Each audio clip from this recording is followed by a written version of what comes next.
কর্তৃপক্ষ মীর কাসেম আলী ভাইকে ঘুম থেকে ডেকে দিলেন। মীর কাসেম আলী ভাই ঘুম থেকে ওঠার পরে সুন্দর করে ওযু করে গোসল করে পাঞ্জাবি পায়জামা পরার পরে তিনি রেডি হয়ে গেলেন ফাঁসির দড়িতে ঝোলার জন্য। চারজন পুলিশ আসার পরে মীর কাসেম আলী ভাইয়ের হাতটা ধরলেন, ওই ফাঁসির কাজটার দিকে নিয়ে চলে যাবে। তার হাতটা ধরার সঙ্গে তিনি জোরে হাসকা টান মারলেন, ডাকতে বলে, এ প্রশাসনের ভাইরা, আমার হাত ধরতে পারবা না, আমার হাত ধরার কোনো দরকার নাই, আমাকে জোর করে ফাঁসির কাষ্টের দিকে নিয়ে যাওয়ার দরকার নাই, আমি নিজে নিজেই হেঁটে হেঁটে ফাঁসির কাষ্টে যেতে চাই। এই কথা বলার পর পুরো প্রশাসনের ভাইরা বলে, না, কখনোই সম্ভব নয়, সরকার আমাদেরকে চাকরি দিয়েছে, বেতন দেয়, আমাদের কাজে হলো আসামিদেরকে ধরে ধরে ফাঁসির কাষ্টে নিয়ে যাওয়া। এই কথা বলার পর মীর কাসেম আলী ভাই পকেটের মধ্য থেকে একটা চিঠি বের করার পরে প্রশাসনের হাতের মধ্যে দেওয়ার পরে বলেছিল, বিচারক যেই দিন আমাকে ফাঁসি রায় দিয়েছিল সেই দিন বলেছিল, মীর কাসেম আলী, আপনাকে ফাঁসির দড়িতে ঝোলানো হবে, কিন্তু আপনাকে একটা কাগজ দিয়ে দিলাম, আপনার জীবনের যদি শেষ কোনো ইচ্ছা থাকে এই কাগজের মধ্যে লিখে কারা কর্তৃপক্ষের কাছে জমা দেবেন, আপনার জীবনের শেষ চাওয়াটা পূর্ণ করা হবে। আমার জীবনের তো শেষ কোনো চাওয়া ছিল না, এই জন্য কাগজটা ব্যবহার করি নাই। আজকে তুমি কারা কর্তৃপক্ষের কাছে গিয়ে তোমরা বলো, আমার জীবনের শেষ চাওয়া হলো আমি নিজে নিজেই হেঁটে হেঁটে ফাঁসির কাষ্টে যেতে চাই। এই কথা বলার পর কারা কর্তৃপক্ষ চিঠিটা নিয়ে কারা প্রধানের কাছে চলে গেলেন, তার চিঠিটা মঞ্জুর হয়ে গেলেন। মীর কাসেম আলী ভাইকে ছেড়ে দিলেন ফাঁসির কাষ্টের দিকে হেঁটে হেঁটে যাওয়ার জন্য। মীর কাসেম আলী ভাই হেঁটে হেঁটে যাওয়া শুরু করলেন। পিছন দিক থেকে একটা পুলিশ হাতটা টেনে ধরে বললেন, ও ভাই মীর কাসেম আলী, জীবনে কতদিন হলে চাকরি করি, কোনোদিন তো কোনো মানুষকে ইচ্ছে করে হেঁটে হেঁটে যেতে দেখি নাই, আমরা জোর করে নিয়ে যাই, তারা যেতে চায় না, আপনি নিজে নিজেই ফাঁসির কাষ্টে কেন যেতে চান? এই কথা বলার পরে মীর কাসেম আলী ভাই বলেছিল, এ পৃথিবীর মানুষেরা তোমরা ভালোভাবে শোনো, তোমরা তো দেখতে পারো না রে, তোমরা দেখতেছো ফাঁসি দড়ি, আর আমি লক্ষ্য করে দেখতে পারি ওই জান্নাতে ফেরেশতারা আমার জন্য জান্নাতের মালা নিয়ে দাঁড়িয়ে আছে। লিল্লাহ তাকবীর, ওয়ালা তাকুলু লিমান ইউকতালু ফি সাবিলিল্লাহি আমওয়াত বাল আহয়াউ ওয়ালাকিন লা তাশউরুন।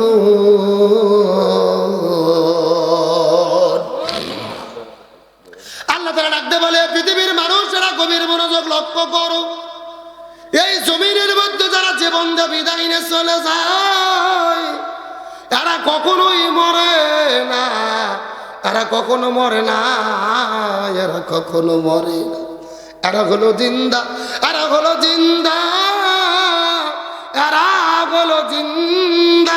এই জমিনের মধ্যে দিন কায়েমের জন্য হাসতে হাসতে যারা জীবন দেয় এরা কখনো মরে না রে, এরা বিদায় নেওয়ার সাথে সাথে আল্লাহ এদেরকে জান্নাতের পাখি করে বানায়া দেয়।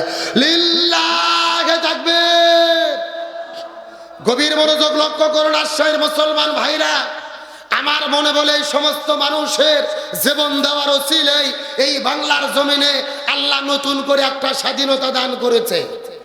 ওই কোরআনের পাখি শহীদ আল্লামা দেলোয়ার হোসেন সাঈদীকে 13 বছর ধরে জেলে বন্দি রাখার পরে ওই জেল থেকে বের করে হসপিটালে ভর্তি করার পরে তারা সেই হসপিটালের মধ্যে ইনজেকশনের সিরিজের মধ্যে বিষ ঢুকাইয়া আল্লামা সাঈদীকে পরিকল্পিতভাবে তারা হত্যা করেছে।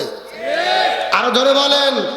তার কারণ আল্লামা সাঈদীকে হসপিটালে নিয়ে যাওয়ার পরে যেই ডাক্তারকে চিকিৎসা করার দায়িত্ব দিয়েছিল ওই ডাক্তারের নাম হলেন ডাক্তার মোস্তফা জামান। এই ডাক্তার কোন ডাক্তার? যেই ডাক্তার 2013 সালে শাহবাগের গণজাগরণ মঞ্চে দাঁড়িয়ে স্লোগান দিয়েছিল, সাথে সাঈদী তুই রাজাকার, তুই রাজাকার, রাজাকারের ফাঁসি চাই। যেই লোকটা আল্লামা সাঈদীর ফাঁসি চাইলো ওই লোকটাকে দিল চিকিৎসা করার দায়িত্ব। আমাদের বগুড়ার ভাষায় বলে শিয়ালের কাছে ছাগল বাগি। ওই হসপিটালে 2টা নার্স বলেছে আল্লামা সাঈদীর শরীরে এই ডাক্তার যখন ইঞ্জেকশন পুশ করেছে, তার কিছুক্ষণ পরে আল্লামা সাঈদী মৃত্যুর কোলে ঢলে পড়েছে। তার মানে বোঝা গেল আল্লামা সাঈদীর মৃত্যু কোনো স্বাভাবিক মৃত্যু ছিল না, এটা পরিকল্পিত হত্যাকাণ্ড। সুতরাং ডক্টর মোহাম্মদ ইউনূস সরকারকে বলবো, ওই কোরআনের পাখি আল্লামা সাঈদীকে পরিকল্পিতভাবে যারা মৃত্যুর দিকে ঠেলে দিয়েছে, ওদের প্রত্যেককেই গ্রেফতার করে ফাঁসির দড়িতে ঝুলাতে হবে।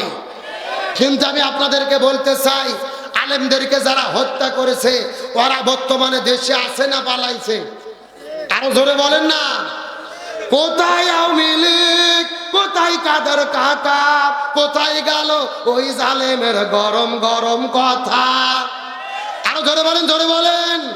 কোথায় আওয়ামী লীগ, কোথায় কাদের কাকা, কোথায় গেল ওই জালেমের গরম গরম কথা? খেলা হবে, খেলা হবে, খেলা হবে, খেলা হবে, খেলা হবে বইলা কাকা গেল পালাইয়া। এ কথা কর না কে? কারা বলছিল খেলা হবে? এই ডায়লগ কে দিয়েছিল? এ জোরে বলেন, কি কাদের? কাউও কাদের? আমার ভাইয়ের হাসার জন্য বলি নাই, গভীর মনোযোগ লক্ষ্য করুন। এই ওবায়দুল কাদের মানুষের অন্তরে যত জ্বালা দিয়েছে, এত জ্বালা বাংলাদেশে কেউ দেয় নাই।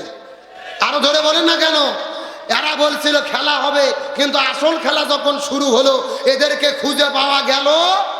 এই যে গত 2 বছর আগে নির্বাচনের দিনে, ভোটের দিনে, আমাদের এলাকার একটা মুরব্বী চাচা 80 বছর বয়স, ও চিন্তা করে 4টার থেকে যেহেতু ভোট, আমি রোজু নষ্ট করব না, ফজরের নামাজ পড়ে ওযু আটকে থুয়ে 8টার দিকে ভোট দিতে গেছে।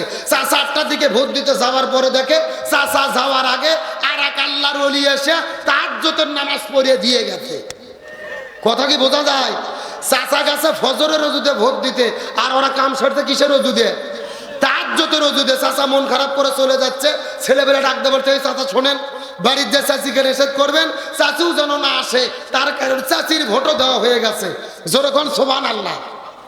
কি এ যখন নাউজুবিল্লাহ। এটা হলো আমাদের বগুড়ার খবর, আপনাদের এলাকার খবর কি? এ জোরে বলেন, একই খবর। ভালো করে বোঝেন, গত 16 বছরে তারা যেই নির্বাচন করেছে, নিরপেক্ষ নির্বাচন যদি হইতো, আর জামাত বিএনপির প্রার্থীরা যদি মাঠে থাকতে পারতো, এরা এমপি মন্ত্রী হওয়া তো দূরের কথা, একটা মেম্বার পর্যন্ত তারা হতে পারতো না। আর বিনা ভোটে এমপি মন্ত্রী হয়ে কাজ পায় না, কোরআনের মাহফিল বন্ধ করে। এ কথা কর না কে?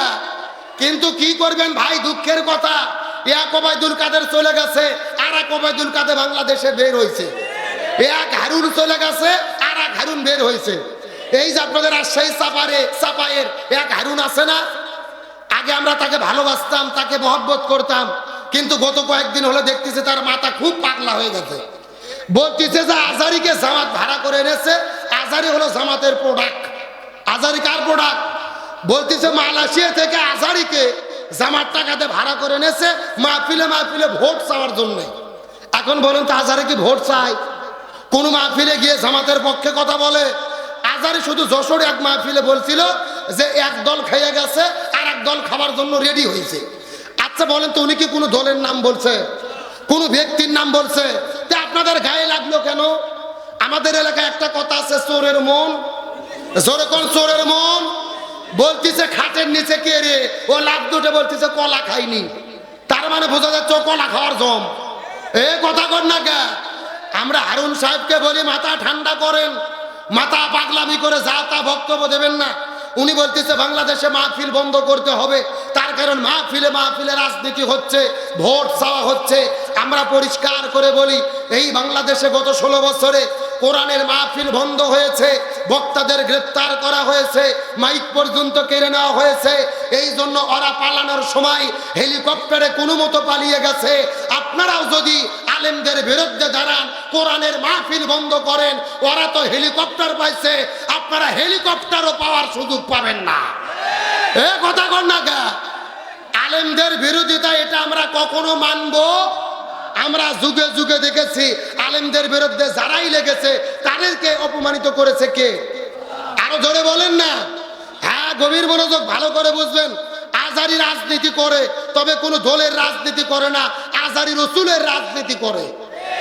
হাজারি কোরআনের রাজনীতি করে আর রাসূলের এবং কোরআনের বক্তব্য শুনে আপনাদের শরীরে যদি চুলকনি শুরু হয় তাহলে বোঝা যাবে আপনাদের ভেতরে অ্যালার্জি ব্যারাম আছে।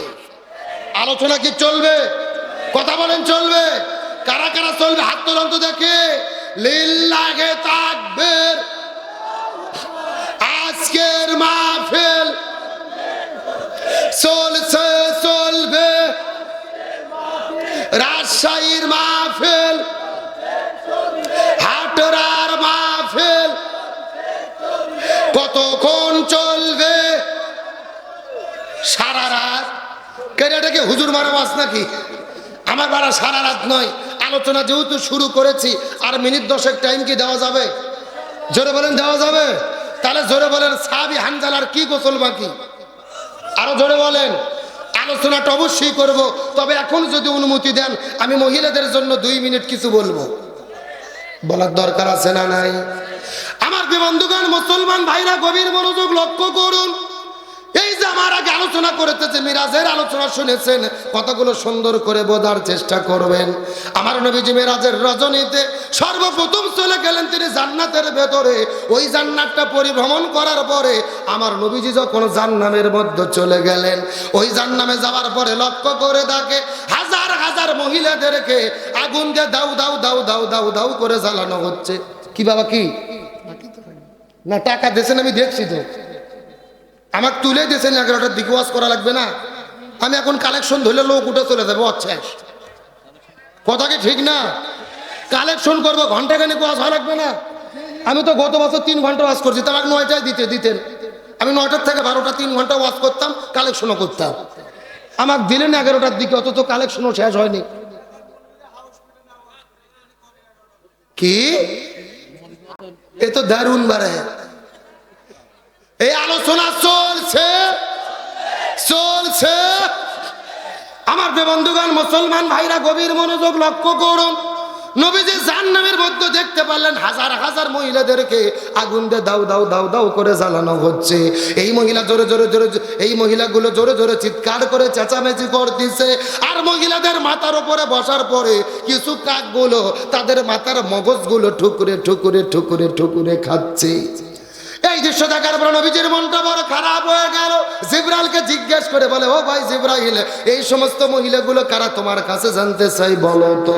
জিবরাইল বলে, ইয়া রাসূলুল্লাহ, মনের মধ্যে কষ্ট নেবেন না, এই মাত্র আল্লাহ তাআলা জানায়া দিয়েছে আপনার উম্মতের ভেতরে অধিকাংশ মহিলারা জাহান্নামে যাবে।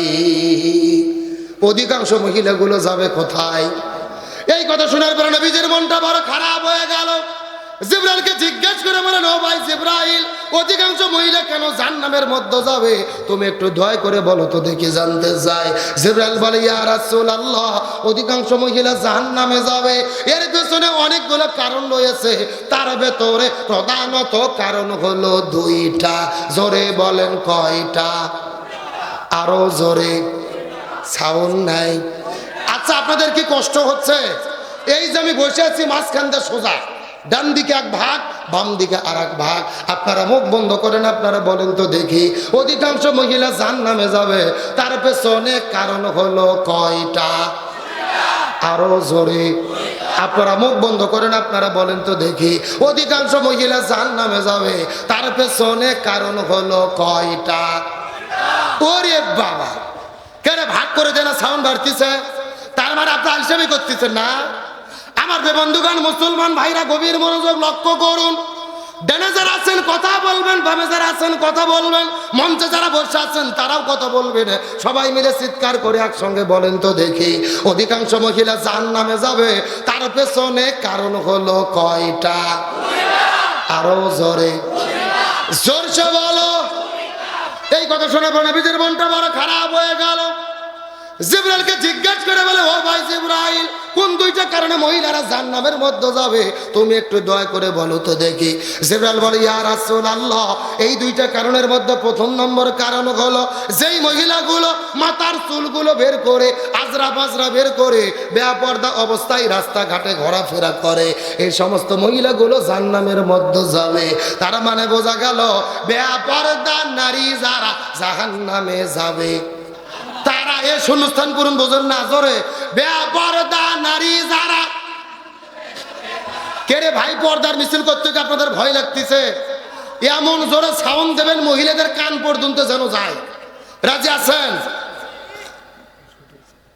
একটু জোরে বলেন বেপরদা নারী যারা বেপরদা নারী যারা এই কথা শোনার পরে নবীজির মনটা বড় খারাপ হয়ে গেল আমার নবীজি জিজ্ঞেস করে বলেন ও ভাই জিবরাইল অধিকাংশ মহিলারা জান্নাতের মধ্যে যাবে তার মধ্যে এক নম্বর হলো বেপরদা নারী এখন জোরে করে বলেন তো এই দেশের মধ্যে বেপরদা নারী আছে না নাই এ জোরে করে আছে না নাই এই যে আজকে অনেক যুবক এসেছে আজকের এই মাহফিলে আমি মনে করি মহিলাদের এই যে আজকে বর্তমানে দুরবস্থা এর এক পেছনে কারণ হলো মহিলারা পর্দা করে না আজকে আমার মেয়ে যদি পর্দা করত আপনার মেয়ে যদি পর্দা করত এই যুবকেরা এই মেয়েদেরকে ডিস্টার্ব করা তো দূরের কথা মিস কল দেওয়ারও সুযোগ পেত না এ কথা কর না গা এখন আমরা মেয়েদেরকে বেপর্দা করে ছেড়ে দিছি আর যুবকদেরকে ভয় দেখাচ্ছি লাভ নাই মহিলাদেরকে একমাত্র নিরাপত্তা দিতে পারে সেই বিধানের নাম কি আরো জোরে বলে আচ্ছা আপনাদের রাজশাহী জেলা থেকে শুটকি মাছ পাওয়া যায় জোরে কোন পাওয়া যায় এ গভীর মনোযোগ দিয়ে লক্ষ্য করে বোঝার চেষ্টা করবেন একটা মানুষ শুটকি মাছ কেনার পরে ঘরের মধ্যে পাতিলের মধ্যে রাখার পরে ওই পাতিলের মুখটা খোলা রেখেছে ঘরের দরজাটাও খোলা রেখেছে ওই বাড়ির পাশ দিয়ে যাচ্ছিল একটা বিড়ালের নাকে যখন শুটকি মাছের গন্ধ লাগছে এক দৌড়ে ঘরের মধ্যে যাওয়ার পরে দেখে ঘরের দরজা খোলা পাতিলের মুখটা খোলা ওই বিড়ালটা তখন শুটকি মাছ খাওয়া শুরু করে দিয়েছে বাড়ির মালিক খোঁজ পাওয়ার পরে এসে বিড়ালটিকে ধরার পরে এমন মার মেরেছে আর বিড়ালকে বলে দিয়েছে বিড়াল আগামী কালকে যদি আবার শুটকি মাছ তুই খাইতে আসিস তোকে মার দেব জেলে বন্দি করব তোকে হত্যা করে বিদায় করে দেব এই করে বিড়ালটিকে ছেড়ে দিয়েছে পরের দিনে আবার শুটকি মাছ পাতিলে রাখার পরে ঘরের দরজা খোলা রেখেছে পাতিলের মুখটা খোলা রেখেছে এখন আমি আপনাদেরকে জিজ্ঞাসা করি বলেন তো দেখি এই বিড়াল যদি পরের দিনে ওই বাড়ির পাশ দেয়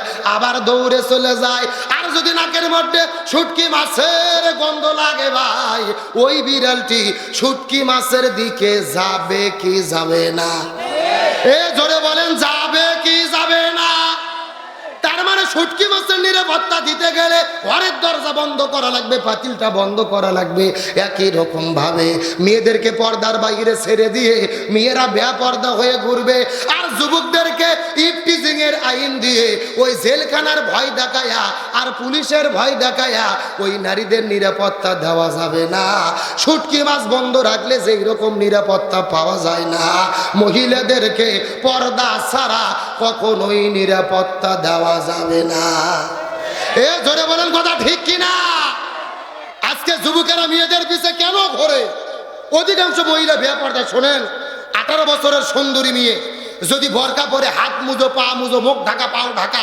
রাস্তাতে হেঁটে যায় আর যুবকদের সঙ্গে দেখা হয় এই যুবকেরা সালাম দিয়ে বলবে আসসালামু আলাইকুম খালাম্মা কেমন আছেন কথা কর না গা আর আপনার বউ 40 বছরের বুড়ি চুল বার করে পুরো শরীর ছেড়ে দিয়ে বেপর্দা হয়ে নাই কে সাজে রাস্তাতে যদি হেঁটে যায় এই যুবকেরা যে কি খালা বলবে আসসালামু আলাইকুম আপা কিছুক্ষণ পরে খেপা এ কথা কর না গা তার মানে বোঝা গেল ছেলেদের কাছে ভালো ব্যবহার নিতে চাইলেও আগে মহিলাদের পর্দার মধ্যে ঢোকা লাগবে তাহলে জোরে বলেন বেপর্দা নারী যারা এই কথা শোনার পরে নবীজির মনটা বড় খারাপ হয়ে গেল জিবরাইলকে জিজ্ঞেস করে ডাকতে বলে ও ভাই জিবরাইল বলো তো দুইটা কারণে অধিকাংশ মহিলা জাহান্নামে যাবে এক নম্বর হলো বেপর্দা নারী দুই নম্বর কারা তোমরা বলো তো দেখি এমন সময় জিবরাইল বলে ইয়া রাসূলুল্লাহ দুই নম্বর হলো ওই মহিলাগুলো যেই মহিলাগুলো স্বামীর কথা শোনে না স্বামীর আনুগত্য করে না স্বামীর কথা মতো জীবন চালায় না এই মহিলাগুলো জাহান্নামের মধ্যে যাবে তার মানে বোঝা গেল স্বামীর স্ত্রী যারা জাহান্নামে যাবে আচ্ছা বলেন তো স্বামীর কথা শোনে না এইরকম বউ আছে না নাই আচ্ছা কার কার বউ স্বামীর কথা শোনে না হাত তোলেন তো দেখি একজনও নাই সব তো আল্লাহর ওলি বসে আছে আমার ভাইরা গভীর মনোযোগ ভালো করে বোঝেন বর্তমানে রাজশাহী জেলার যে অবস্থা যেই স্বামী বউয়ের কথা মতো চলে ওই বউ বলে আমার স্বামী সোনা ময়না কলজে টিয়ে পাখি এর মতো ভালো স্বামী দেশত নাই আর যেই স্বামী বউয়ের কথা মতো চলতে চায় না ওই বউ স্বামীকে বাড়ি থুয়ে বাপের বাড়ি চলে যায় এইরকম ডিজিটাল বউ আছে না নাই তার মানে মেয়েরা রাষ্ট্রপতি সাজে স্বামী কথা মতো চালাতে চায়, কিন্তু স্বামীর অধীনে চলতে চায়। কিন্তু ভালো করে বোঝেন, পরিচালক কি স্ত্রী হবে নাকি স্বামী হবে? আরো জোরে বলেন। এই রাজশাহীর মুসলমান গভীর মনোযোগ। আল্লাহর কোরআন বলেছে রিজালু কাওয়ামুনা আলান নিসা, পরিচালক কোন স্ত্রী হতে পারবে না, পরিচালক হতে হবে স্বামীদেরকে, পুরুষদেরকে। হুকুম কার? আরো জোরে বলেন। রসুল বলেছেন যেই পরিবারের প্রধান হয় স্বামী, ওই পরিবার পৃথিবীতে জাহান্নাম। আর যেই দেশের প্রধান হয় নারী, ওই দেশে শান্তি আসতে পারে। এখন আমার একটা শিক্ষার জন্য বলতেছি, আমার দিকে তাকান। এই যে 1 মাস আগে আমেরিকাতে নির্বাচন হলো, রাষ্ট্রপতি হচ্ছে আধা পাগলা ডোনাল্ড ট্রাম্প। জোরে বলেন, কি পাগলা? এরই বিরুদ্ধে ভোটে দাঁড়িয়েছিল বিশ্ব সুন্দরী, নাম হলো কমলা হ্যারিস। এই কমলা হ্যারিসের দল বলেছিল আধা পাগলা ডোনাল্ড ট্রাম্পকে ভোট দিও না, বিশ্ব সুন্দরী কমলা হ্যারিসকে তোমরা ভোট দিয়ে জয়যুক্ত করো। কিন্তু আমেরিকার মানুষেরা আধা পাগলা ডোনাল্ড ট্রাম্পকে ভোট দিয়ে রাষ্ট্রপতি বানাইছে। ওরা প্রমাণ করেছে আধা পাগলা ডোনাল্ড ট্রাম্প ভালো, তা বিশ্ব সুন্দরী কমলা ভালো না। এ কথা কর না কে? আমেরিকার লোক ইহুদি খ্রিস্টান হয়ে বুঝলো রে। আর আমরা বাংলাদেশের 90% মুসলমান বুঝলাম না। স্বাধীনতার 54 বছর পার হয়ে গেল, আমরা ঘুরে ফিরে নারীর হাতে ক্ষমতা তুলে দিলাম। আরো জোরে বলেন, জোরে বলেন। গভীর মনোযোগ, ভালো করে বোঝেন। যেই ফকিরনি ঝোলার ভিক্ষে রক্ষা করতে পারে না, ওরা দেশ রক্ষা করবে কেমনে? আমাদের বগুড়াতে যেই মেয়ে মানুষ ভিক্ষা করে, এদেরকে বলে ফকিরনি, আর ছেলে মানুষকে বলে ফকির। আপনাদের রাজশাহীর খবর কি? একই খবর। আমার দিকে তাকান। এইরকম একটা ফকিরনি আপনাদের হাট রাতে ভিক্ষা করার জন্য হচ্ছে সকালবেলা 7টা থেকে 10টা পর্যন্ত ভিক্ষা করে 5 কেজি চাল পাইছে। যেরকম কয় কেজি? 5 কেজি চাল পাওয়ার পরে সকাল 10টা হাটরা এসে আপনাদের এই পাশের গ্রামে দেখতেছে একটা বাড়ির মধ্যে শাশুড়ি আর বেটার বউ ঝগড়া লাগছে। এখন আস্তে করে ফকির নিজে বলতেছে, মা 4টে ভিক্ষা দে মা। বেটার বউ শাশুড়ির উপরে রাগ করে 5 কেজি চাল ডাবের মধ্যে নিয়ে বের করে ফকির নিক দিয়ে বলতেছে, যা নিয়ে চলে যা। কয় কেজি চাল দিয়েছে? এখন ফকিরনি 5 কেজি চাল নিয়ে পুরো গ্রাম ঘুরতেছে আর বলতেছে, শাশুড়ি বেটার বউয়ের কি হলো, আমাকে 5 কেজি চাল দিল। কথা কি বুঝেছেন?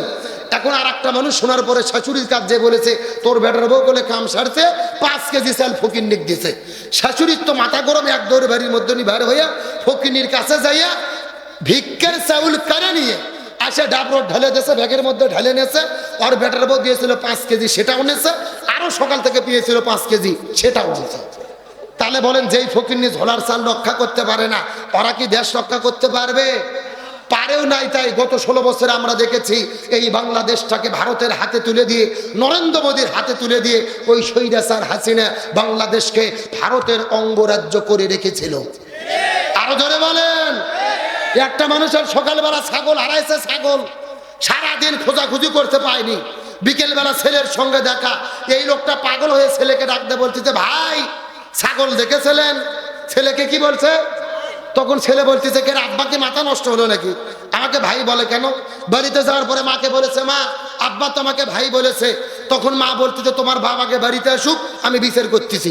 এই কথা বলার পরে স্বামী যখন বাড়িতে ফিরেছে, স্ত্রী বলেছে, স্বামী তোমার খবর কি? তুমি তো ছেলেকে ভাই বলে ডেকেছো। তখন লাভ ধরে বলতেছে, মা তুই চুপ থাক মা, ছাগল হারালে এরকম হয়। কথা কি বুঝেছেন? তাহলে যেই জাতি ছাগল হারালে বেটাকে বলে ভাই আর বউকে বলে মাও, আর এরা গত 16 বছর বিনে ভোটে ক্ষমতার চেয়ারে বসেছিল, 10 সেকেন্ডের হেলিকপ্টারের উড়ল দিয়ে দেশ ছেড়ে চলে গেছে। ওদের মাথা কি এমনিতেই পাগল হয়েছে ভাই? এ কথা কর না গা। কিন্তু আজকের প্রোগ্রাম থেকে পরিষ্কার করে বলি, রসুল বলেছেন রাষ্ট্রের প্রধান হতে হবে পুরুষদেরকে, পরিবারের প্রধান হতে হবে স্বামীদেরকে। সুতরাং স্বাধীনতার 54 বছর পার হয়ে গেছে। আজকে পরিষ্কার করে বলি, আগামীর দিনে বাংলার জমিনে প্রধানমন্ত্রী হিসেবে আর কোন নারীকে দেখতে চাই না। আগামী নির্বাচনে প্রধানমন্ত্রী হিসেবে আমরা পুরুষদেরকে দেখতে চাই। আগামীতে কারা কারা পুরুষ প্রধানমন্ত্রী চান, দুটি হাত আল্লাহকে তুলে দেখা দেন। একজন তাকবীর দেন দেখি।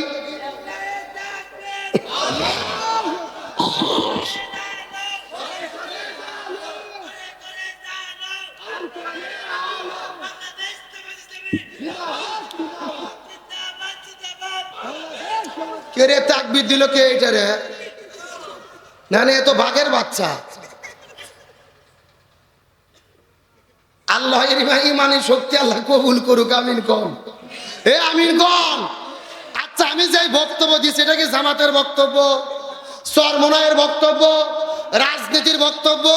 আল্লাহর কোরআন বলছে আর রিজালু কাওয়ামুনা আলান নিসা, পরিচালক নারী হবে না পুরুষ হবে। কে বলছে? শোনেন, আগামী নির্বাচনে কে ক্ষমতার যাবে আমরা জানি না। বিএনপি, জামাত, জাতীয় পার্টি কে ক্ষমতার গেল আমাদের দেখার দরকার নাই। আমাদের দাবি দেশ দলই ক্ষমতার যাক, প্রধানমন্ত্রী যেন পুরুষ হয়। তার কারণ আমাদের বগুড়ার কৃতি সন্তান বিএনপির তারেক জিয়া যদি প্রধানমন্ত্রী হয় আমাদের আপত্তি আছে। জামাতের আমির যদি প্রধানমন্ত্রী হয় আপত্তি আছে। চরমনের পীর যদি প্রধানমন্ত্রী হয় আপত্তি আছে। আমাদের কথা প্রধানমন্ত্রী যাই হয় হোক, একটা পুরুষ হোক, আমরা কোনো নারীর জ্বালা দেখতে চাই না। কথা কি ক্লিয়ার না ভেজাল আছে? আলোচনা কার কিছুক্ষণ চলবে, কারা কারা চলবে না হাত তোলেন। হ্যাঁ, এইবার বোঝা গেল ঘুম ধরছে। সত্য সত্য কারা কারা চলবে হাত তোলেন তো দেখি। লিল্লাহি তাকবীর। নাই সাউন্ড আগের মতো নাই, হাত নামান। আচ্ছা, আপনাদের এইদিকে কি ফুটবল খেলা হয়? বিয়ে অবিয়ে খেলা হয় না? এক পাশে যারা বিয়ে করতে তারা, আর এক পাশে যারা বিয়ে করেনি তারা, এরকম খেলা হয় না? এখন একটা তাকবীর দেব, প্রথমে তাকবীর দেবে যারা বিয়ে করেনি তারা, তারপরে তাকবীর দেবে যারা বিয়ে করেছে তারা। কাদের সাউন্ড বেশি দেখার দরকার আছে না নাই?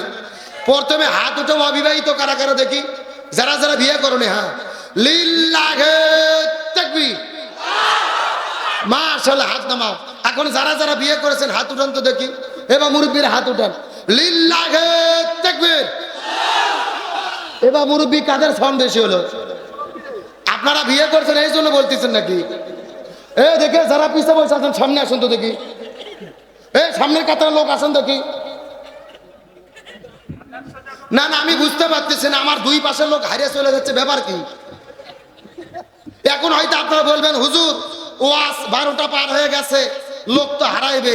তা আমার কথা হলো 12টার বেশি আপনারা ওয়াজ শুনবেন না, তা আমার 10টার মধ্যে দিলেন না কেন? কথা কর না গা। আপনারাও বেঁচে যেতেন, আমি আমাকে বসে দিয়ে দুই পাশ ফাঁকা হয়ে যাচ্ছে। আরে ভয়ে কাছে আছেন দেখি। আপনার আমি থাকলে চলবে, আর কাকু লাগবে না। আরেকজন ওখানে বসেন দেখি। আরেকজন ওই ছেড়ে বসেন। আমার দিকে লক্ষ্য করেন। এখন বিয়ে অবিয়ে সবাই মিলে একসাথে এমন একটা তাকবীর দেব, আশেপাশে কোনো ছাড় পোকা, তেলা পোকা, ওই পোকা, ইসলাম বিদ্বেষী শক্তি যদি থাকে ওদের অন্তরের জন্য কাঁপনি সৃষ্টি হয়। রাজি আছেন? দেখি সবাই টান টান হাত করেন তো দেখি সবাই। হ্যাঁ, সবাই হাতগুলো নাড়াচাড়া করেন তো দেখি। আলহামদুলিল্লাহ। একটু সবাই গলা কাকার দাম দেখে। লিল্লাহি তাকবীর। আল কোরআনের আলো সংসদে জালো, সারা বাংলায় জালো, সারা বিশ্বে জালো, দুনিয়ার মুসলিম ইসলামের শত্রুরা লিল্লাহি তাকবীর। আলহামদুলিল্লাহ বলেন। এখন দেখেন ঘড়ির কাঁটায় বাজছে 12টা 18 মিনিট, আর আপনাদের চোখের দিকে চাই মনে হচ্ছে সন্ধ্যা 7টা বাজে। রাত 12টা কোন দিক দিয়ে পার হয়ে গেছে আমরা বুঝতেই পারিনি। আলোচনা চলছে, মিনিট 10 টাইম কাট দেওয়া যাবে, ওটা উঠি করা যাবে। তাহলে চিৎকার করে বলেন সাহাবী হানজালার কি গোসল বাকি? আরো ধরে বলেন। এখন চিৎকার করে বলেন দেখি, বেপরদা নারী যারা, স্বামীর অবাধ্য স্ত্রী যারা। এই জন্য রাসূল বলেছেন মহিলাদের 4টে আমল করতে হবে। এই 4টে আমল করলে আল্লাহ তাআলা 8টা জান্নাতের দরজা খুলে দেবে। 1 নম্বর হলো নামাজ, 2 নম্বর হলো রোজা, 3 নম্বর স্বামীর খেদমত, 4 নম্বর পর্দা। রাসূল বলেছেন এই 4টা আমল যদি কোনো মহিলা করতে পারে আল্লাহ তাদের জন্য 8টা জান্নাতের দরজা খুলে দেবে। যেই দরজা পছন্দ ওই দরজা দিয়ে তারা জান্নাতে চলে যাবে। কিন্তু মেয়ে মানুষ যদি পর্দার বিধান মেনে না চলে আল্লাহ তাআলা তাদের কবরের মধ্যে কেমন আযাব দেবেন। আর 1 মিনিটের মধ্যে মহিলাদের আলোচনা করার পরে সামনের দিকে চলে যাব। মেয়ে মানুষ যদি পর্দা না করে তাদের কবরের মধ্যে কেমন আযাব হতে পারে। একটা বাস্তব সত্য ঘটনা আপনাদের মধ্যে বলতে চাই। ওই পাকিস্তান দেশের করাচি শহরের ঘটনা আল্লামা তারেক জামিল রহমতুল্লাহ আলাইহি তার কিতাবের মধ্যে বর্ণনা করে বলেন, ওই পাকিস্তান করাচি শহরের ভেতরে একটা সুন্দরী মেয়ে বিদায় নিয়ে চলে গেলেন। ওই মেয়েটির বিদায়ের পরে মানুষেরা যখন কবর খোঁড়ার জন্য চলে গেল, কবর করতে করতে লক্ষ্য করে দেখা যায় ওই কবর খোঁড়া যখন শেষ হয়ে যাবে এমন সময় লক্ষ্য করে দেখে ওই কবরের ভেতরে 1 নয় 2 নয় 99টা সাপ এসে হাজির হয়ে গেছে। কয়টা সাপের কথা বললাম? এ রাজশাহীর মুসলমান গভীর মনোযোগ লক্ষ্য করুন। ওই কবরের মধ্যে 99টা সাপ আসার পরে মানুষেরা বড় আশ্চর্য হয়ে গেলেন। প্রথম কবর বাদ দিয়ে 2 নম্বর কবর করা শুরু করে দিলেন। ওই 2 নম্বর কবর করতে করতে 2 নম্বর কবর করা শেষ হয়ে গেছে। এমন সময় তারা লক্ষ্য করে দেখতে পারলেন ওই 2 নম্বর কবরের মধ্যেও 99টা সাপ এসে হাজির হলো। 2টা কবর বাদ দিয়ে 3 নম্বর কবর করা শুরু করলেন। ওই 3 নম্বর কবরের মধ্যেও লক্ষ্য করে দেখতে পারে আবার 99টা সাপ। মানুষেরা বড় টেনশনে পড়ে গেলেন। এলাকার পেপার পত্রিকার মধ্যে খবর চলে গেল। হাজার হাজার মানুষেরা আসার পরে ওই কবরের চতুর্দিক দিয়ে কবরগুলো ঘেরাও করে নিলেন। ওই পাকিস্তান দেশের বড় বড় মুফতি মুহাদ্দিস হুজুরদেরকে ডাকা হলো। আলেমদেরকে ডাকার পরে জিজ্ঞেস করা হলো, এ আলেমেরা মুফতি মুহাদ্দিসেরা আপনারা ফতোয়া দেন তো দেখি, একে একে 3টা কবর খনন করেছে, এই 3 কবরের মধ্যে 99টা করে সাপ কেন আসলো জানতে চাই। এখন আমরা কি ফয়সালা করব বলেন তো দেখি। পাকিস্তান দেশের আলেমেরা ডাক দিয়ে বলে, এ পৃথিবীর মানুষেরা 3টা কবর কেন, 3000 কবর কেন, 3 লক্ষ কবর কেন? তোমরা যদি 3 কোটি কবর খনন করো কোনো লাভ হবে না রে। ওই মেয়েটি যে পাপ করেছে ওই পাপের কর্মফল তাকে কবরে ভোগ করতে হবে। ওই মেয়েটি কি এমন পাপ করলেন যেই পাপের কারণে কবরের মধ্যে 99টা সাপ আসলো? আমাদের জানার দরকার আছে না নাই? আরো জোরে বলেন। আমি আপনাদেরকে অবশ্যই বলবো, তবে আপনাদের জিজ্ঞেস করি বলেন তো, ওই যে সাহাবী হানজালার কি গোসল বাকি? আরো জোরে বলেন। এই রাষ্ট্রের মুসলমানেরা গভীর মনোযোগ দিয়ে লক্ষ্য করে বোঝার চেষ্টা করেন। যে বিষয়টা বোঝানোর জন্য এতক্ষণ পর্যন্ত আলোচনা করলাম, ওই মেয়েটি কান্না করতে করতে বলে, হুজুর আমার স্বামীর ফরজ গোসল বাকি, আপনি দয়া করে একটু আমার স্বামীর জন্য গোসলের ব্যবস্থাটা করেন। এই কথা শোনার পরে আমার নবীজি সাহাবীদেরকে বললেন, এ সাহাবীরা, আমার চাচা হানজালার লাশটা কোথায় আছে তোমরা খুঁজে খুঁজে খুঁজে খুঁজে খুঁজে খুঁজে বের করো, তাকে গোসল করাতে হবে, নতুন করে কাফনের কাপড় পরাতে হবে। এই কথা শোনার পরে সাহাবীরা খোঁজাখুঁজি করলেন। দীর্ঘক্ষণ ধরে খোঁজাখুঁজি করেছে, কিন্তু দুর্ভাগ্যজনক ব্যাপার হলো সাহাবী হানজালার লাশটা খুঁজে পাওয়া যায়। সাহাবীরা আবার টেনশনের মধ্যে পড়ে গেলেন। রাসূলের কাছে আসার পরে বলে, ইয়া রাসূলুল্লাহ, আমরা দীর্ঘক্ষণ ধরে খোঁজাখুঁজি করে সাহাবী হানজালার লাশটা খুঁজে পাই নাই। নবী বললেন, তোমরা ভালো করে খোঁজো, তোমরা ওই উহুদ পাহাড়ের চতুর্দিকে খোঁজো, মরুভূমির মধ্যে খোঁজো, খেজুর বাগানের মধ্যে খোঁজো, সাহাবী হানজালার লাশটা খুঁজে বের করো। সাহাবীরা আবার পুরো মদিনার মধ্যে খোঁজাখুঁজি করলেন, কিন্তু হানজালার লাশটা খুঁজে পাওয়া গেল। আমার নবীজি টেনশন করে গেলেন, নামাজের সেজদায় চলে গেলেন।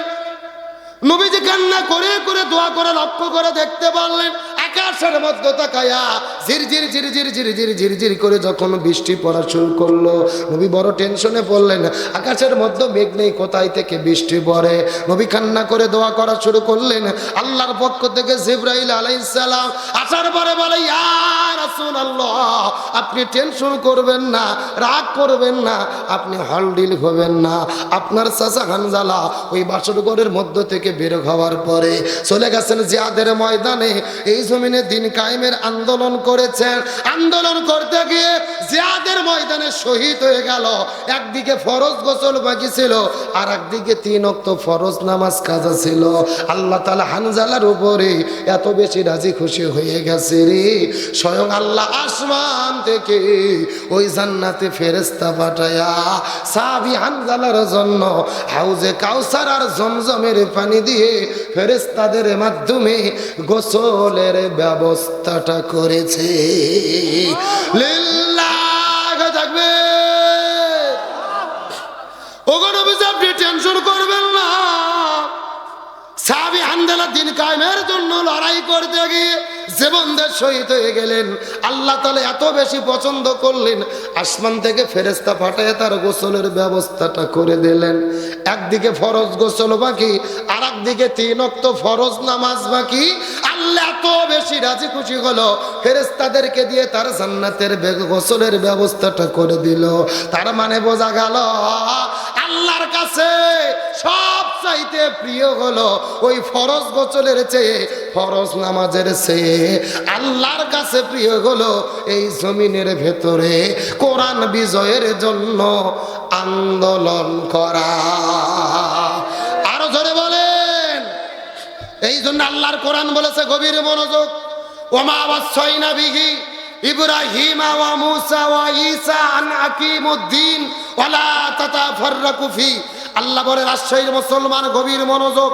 এই জমিনের মধ্যে হযরত ইব্রাহিম আলাইহিস সালাম, হযরত মূসা, ঈসা, ইব্রাহিম আলাইহিস সালাম যত নবী রাসূল প্রেরণ করেছি, সব নবী রাসূলের দায়িত্ব ছিল তারা জমিনে দিন কায়েম করে। তোমরাও যদি মুসলমান হও, ওয়ালা তাতাফাররাকু ফি, এই জমিনে দিন কায়েম করতে হবে, এই ব্যাপারে কোনো মত পার্থক্য করা যাবে না। আল্লাহ কোরআনের 82 জায়গার মধ্যে বলেছে আকিমুস সালাহ ওয়া আতুজ যাকাত, নামাজ কায়েম করো, যাকাত প্রদান করো, তবে নামাজ আর যাকাত নিয়ে ওয়ালা তাতাফাররাকু ফি, তোমরা দলাদলি করো না, এমন কথা আল্লাহ কোরআনে বলে নাই।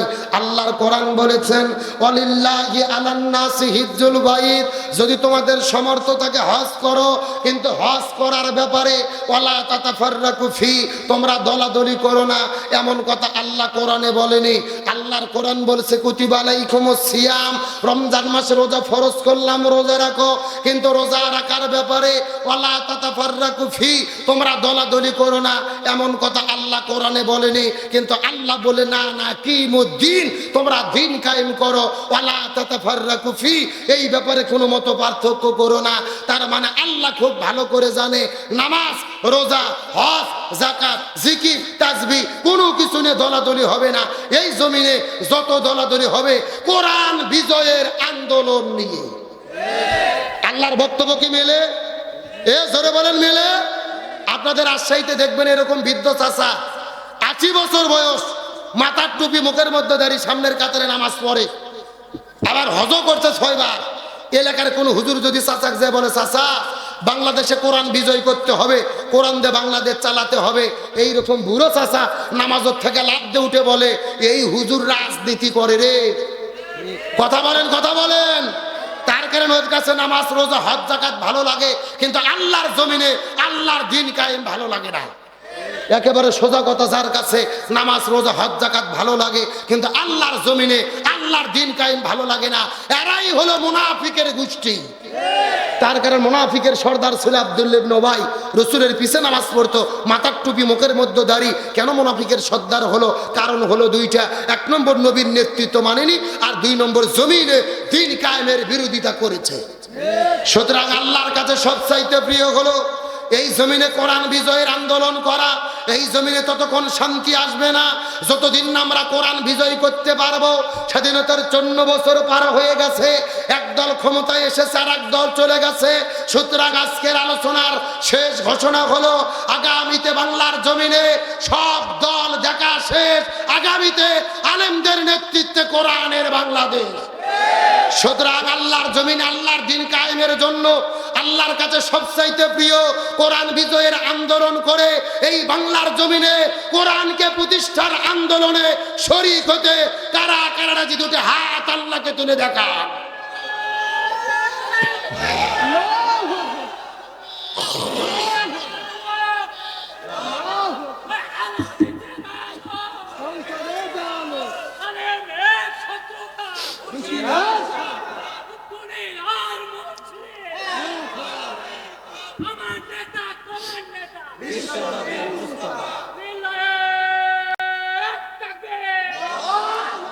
আলহামদুলিল্লাহ বলেন।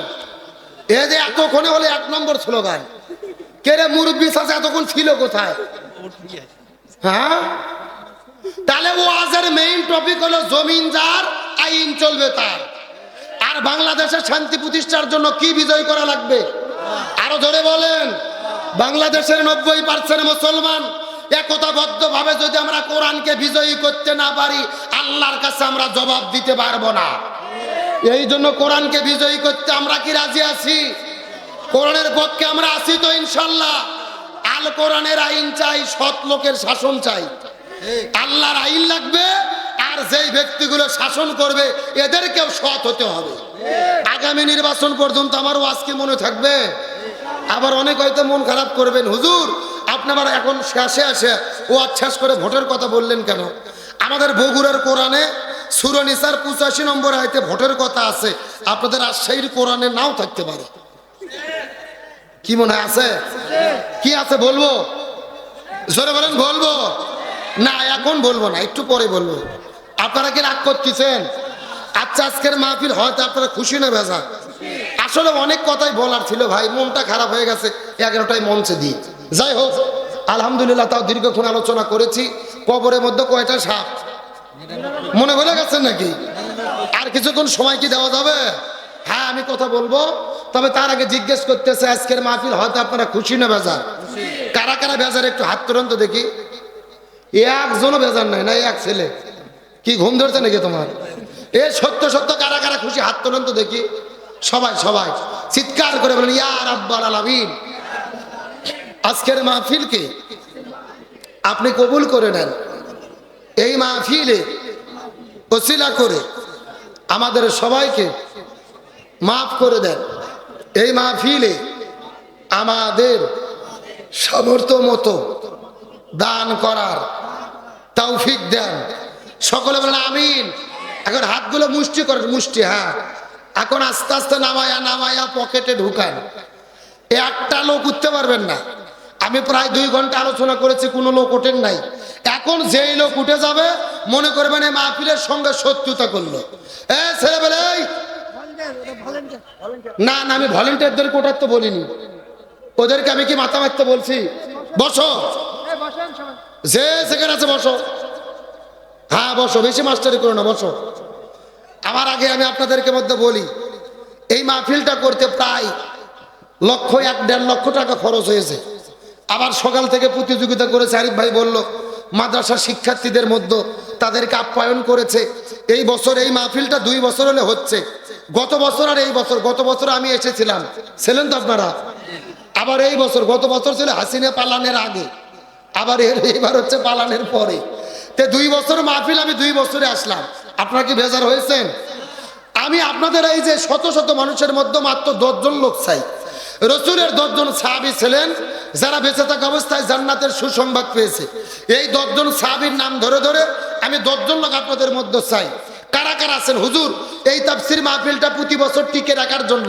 আগামী বছর এই মাহফিল হোক, আপনারা চান না? এই মাহফিলটা টিকে রাখার জন্য 10 জন লোক চাই। কে আছেন হুজুর এই মাহফিল আমি 10,000 টাকা দেব, আমি দেবো 5,000, আমি দেবো 2,000, কমপক্ষে একটা করে 1,000 টাকা। পারলে নগদে দেবেন, না হলে বাকিতে রেখে দেবেন, কমিটিকে দিয়ে দেবেন। মাত্র 10 জন লোক একটু হাত তোলেন। হুজুর আমি দেবো 1,000 টাকা, আমি দেবো 2,000, আমি দেবো 3,000। কারা কারা আছেন তাফসীর মাহফিলে সহযোগিতা করবেন? বলেন। মুরব্বী নাম কি? হ্যাঁ, নূর আলম বড় ভাই, কত দেবেন? 1,000 টাকা। এই লেখার লোক কোটি, নগদ না বাকি? কাল সকালে দিয়ে দেবেন। লিল্লাহি তাকবীর। নূর আলম ভাই 1,000 টাকা। জোরে বলেন মারহাবা। আল্লাহ দানকে কবুল করুক, বলেন আমিন। 2 নম্বর নাম কি পেছনে? এই একটু দাঁড়ান, একটু দাঁড়ান, দাঁড়িয়ে নাম বলেন। কত দেবেন? লিল্লাহি তাকবীর। শরীফুল ইসলাম ভাই 1,000 টাকা। জোরে বলেন মারহাবা। আল্লাহ তাআলা কবুল করুক, বলেন আমিন।